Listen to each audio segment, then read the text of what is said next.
Hello friends, আসসালামু আলাইকুম। আজকে আমি আপনাদের সাথে শেয়ার করব যারা বিভিন্ন পোশাক এবং বিভিন্ন প্রোডাক্টের ভেতরে ডাস্ট থাকে। তো এই ডাস্টগুলো আপনারা কিভাবে ক্লিন করতে পারেন খুব ইজিভাবে, সেটি আজকে আমি আপনাদেরকে ফটোশপের মাধ্যমে দেখিয়ে দিব। অবশ্যই ভিডিওটি মনোযোগ সহকারে দেখবেন। আর যারা আমাদের চ্যানেলের নতুন ভিজিটর, তারা অবশ্যই চ্যানেলটি সাবস্ক্রাইব করবেন এবং পাশে থাকা বেল বাটনটি বাজিয়ে দিবেন, যাতে করে আমাদের অল ভিডিও নোটিফিকেশন আপনার কাছে পৌঁছে যায়। তো ফ্রেন্ডস, এটি করার জন্য আমরা প্রথমেই চলে যাব আমাদের যে ফটোশপ সফটওয়্যারটি আছে, এটিতে আমরা ওপেন করব।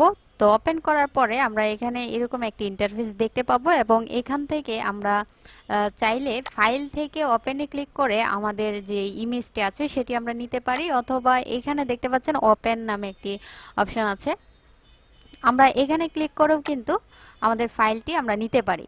তো এটার জন্য আমি ওপেনে ক্লিক করলাম। তো আমি এখন আমাদের ফাইলটি নিব। তো এখানে দেখতে পাচ্ছেন যে আমি একটি ইমেজ ডাউনলোড করে রেখেছি, এটি আপনাদেরকে আমি কাজ করে দেখাবো। তো এখানে দেখতে পাচ্ছেন যে ইমেজটি আমরা নিয়ে নিলাম। দেন ইমেজটি নেওয়ার পর আমরা লেয়ারে ক্লিক করব, অর্থাৎ এখানে তিনটি অপশন এখানে দেওয়া আছে।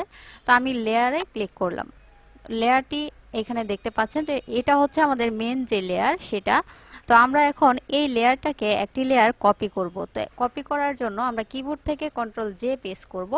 তো কন্ট্রোল জে প্রেস করার সাথে সাথে দেখতে পাচ্ছেন এখানে আমাদের ডুপ্লিকেট আরেকটি লেয়ার কিন্তু তৈরি হয়ে গেছে।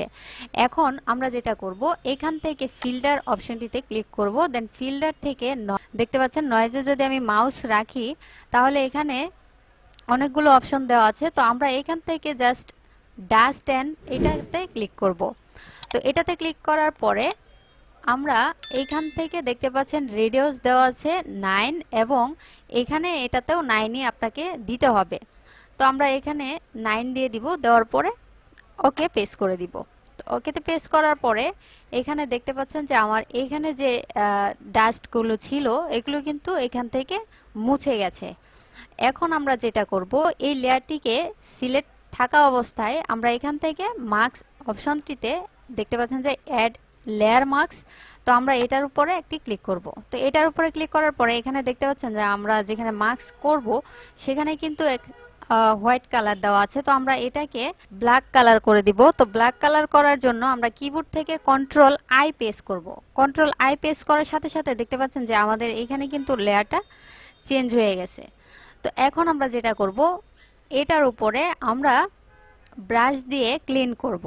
তো ব্রাশ দিয়ে ক্লিন করার জন্য আমরা এখান থেকে দেখতে পাচ্ছেন টুল অপশনগুলোতে চলে যাব এবং টুল অপশনগুলো থেকে আমরা ব্রাশ যে টুলটি আছে এটিকে নিয়ে নিব, অথবা কিবোর্ড থেকে যদি আমি শুধুমাত্র বি প্রেস করি তাহলে কিন্তু আমাদের এই ব্রাশ টুলটি চলে আসবে।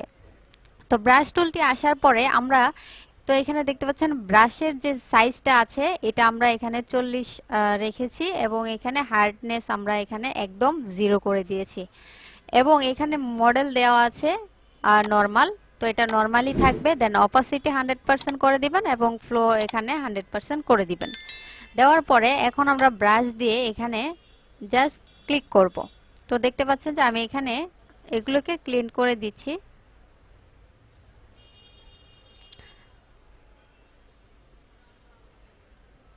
তো এটা কিন্তু খুব সুন্দরভাবে আমাদের এই যে ডাস্টগুলো আছে এগুলো কিন্তু খুব সুন্দরভাবে ক্লিন হয়ে যাচ্ছে। তো আপনারা চাইলে এটা খুব সহজেই কিন্তু এভাবে ক্লিন করে ফেলতে পারবেন।